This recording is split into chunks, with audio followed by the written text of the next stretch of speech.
Señoras, señores, ¿qué tal? Buenos días, muy buenos días y bienvenidos a Radio Intereconomía, Capital Intereconomía. Es jueves ya, 16 de abril, y hoy vamos por el día número 48 de la guerra en Irán. Y el día pinta en verde, sí, es lo que quieren entender los mercados. Hay rebote fuerte en las bolsas que confían en la reanudación de las conversaciones de paz entre Estados Unidos e Irán y de que Israel acabe con los bombardeos en Líbano. Los precios de la energía se han frenado. El crudo ahora mismo en $95,08. El Brent con futuro vencimiento en junio y el dinero entrando en las bolsas, especialmente en las asiáticas ahora mismo que están activas, vivas. El Nikkei rebota más de un 2%, apoyado en la tecnología y en el consumo cíclico. Se columpia en zona de máximos históricos. El dinero acude a los activos de riesgo. Se mantiene la tregua, no hay nuevos ataques y las conversaciones son productivas y continúan. Caroline Leavitt es la portavoz de la Casa Blanca. Seguimos muy involucrados en estas negociaciones. Las conversaciones del vicepresidente, del presidente de esta semana son productivas y continúan. También he visto algunos informes sobre la posibilidad de que se reanuden las conversaciones presenciales. Nada es oficial hasta que lo comuniquemos desde la Casa Blanca. Sin embargo, nos sentimos optimistas sobre las perspectivas de un acuerdo. El presidente lo mencionó en su entrevista de ayer. ¿No es lo que buscan?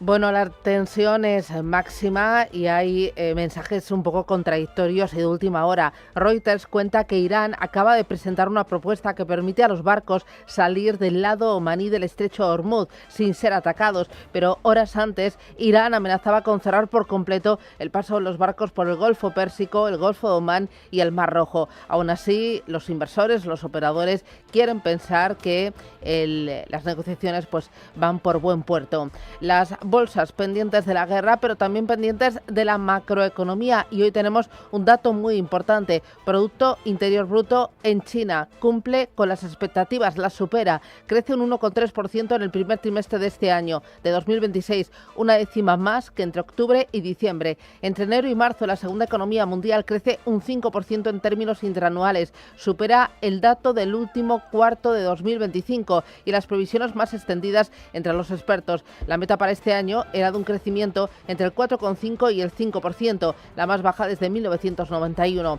Por sectores, el terciario, que es comercio, turismo, transporte, sanidad, finanzas, es el motor del crecimiento con un aumento del 5,2%. Pesca, agricultura y extracción de materias primas crece a un ritmo del 3,8%.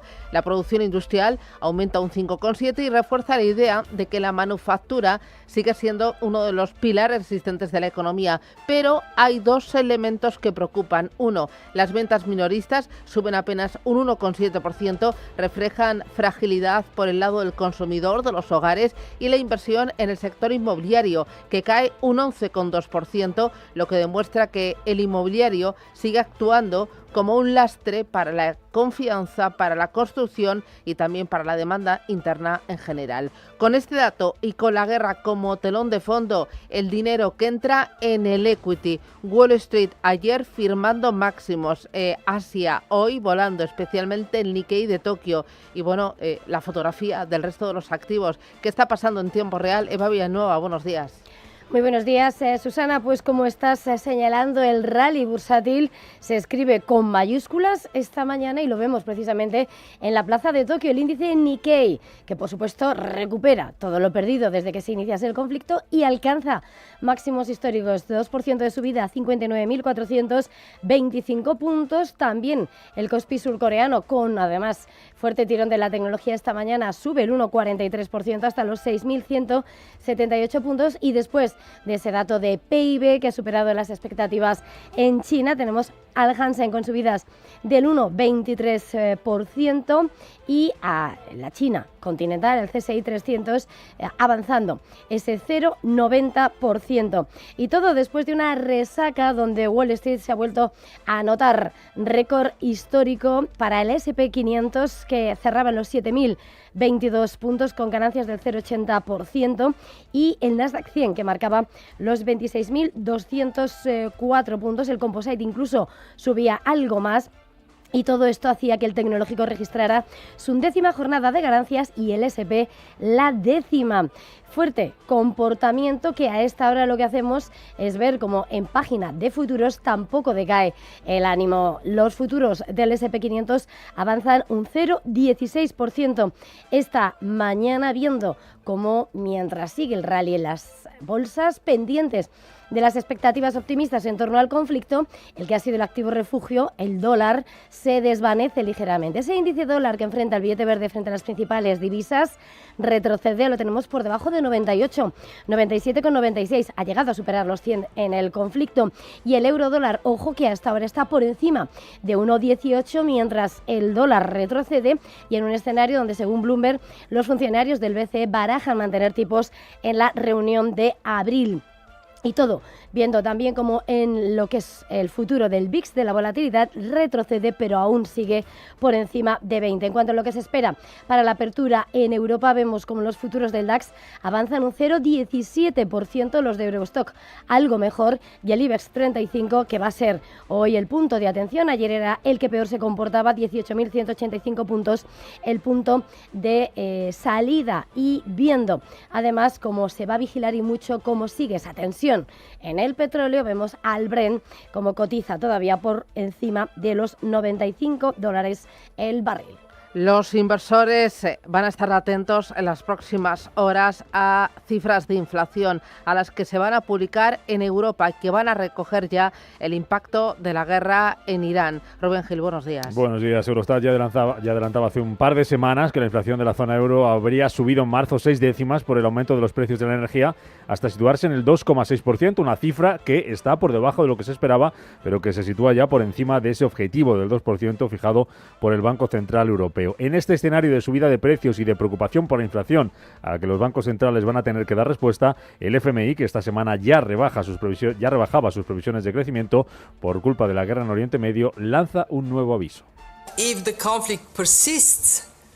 el conflicto persiste y los precios del petróleo se mantienen altos durante un tiempo prolongado, debemos prepararnos para tiempos difíciles. Lo decía la directora gerente del organismo, Kristalina Georgieva, que advierte además de que el impacto de la guerra en la economía mundial ya es considerable debido al cierre del Estrecho de Hormuz y a los daños que han sufrido, dice, las infraestructuras productoras de hidrocarburos en Oriente Medio. Son las 7:08, esto es Radio Intereconomía. El jueves nos trae más noticias. La Comisión Europea plantea un día de teletrabajo obligatorio a la semana y abaratar el transporte público para hacer frente a la crisis energética. Que incluye el borrador con el que está trabajando Bruselas para hacer frente a la crisis energética por la guerra en Irán.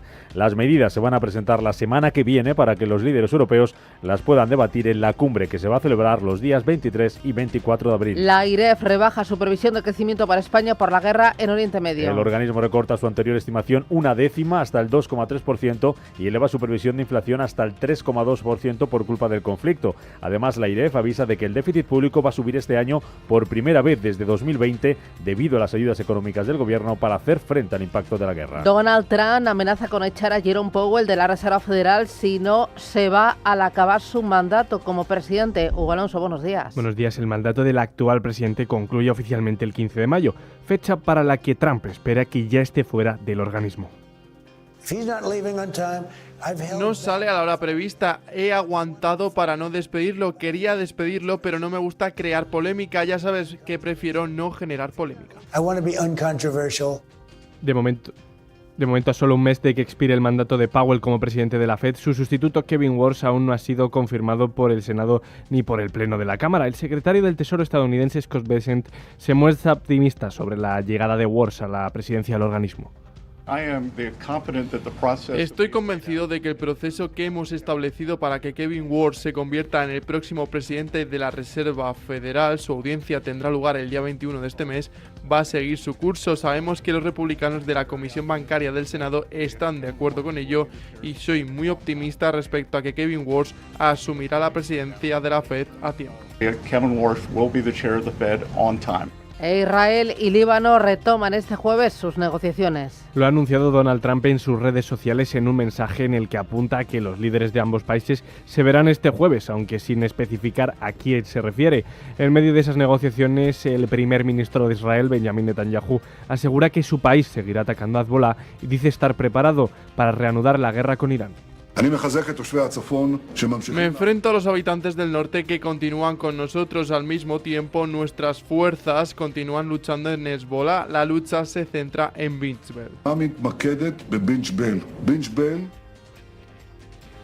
Y un apunte más, en clave empresarial, Netflix presenta hoy resultados del primer trimestre de este año. Los analistas de UBS esperan que los ingresos de la compañía crezcan un 14% en ese periodo. También vamos a conocer hoy las cifras de ventas del gigante Taiwan Semiconductor. Aquí en España el foco estará puesto en Indra, que retrasa hasta después del verano la presentación de su nuevo plan estratégico.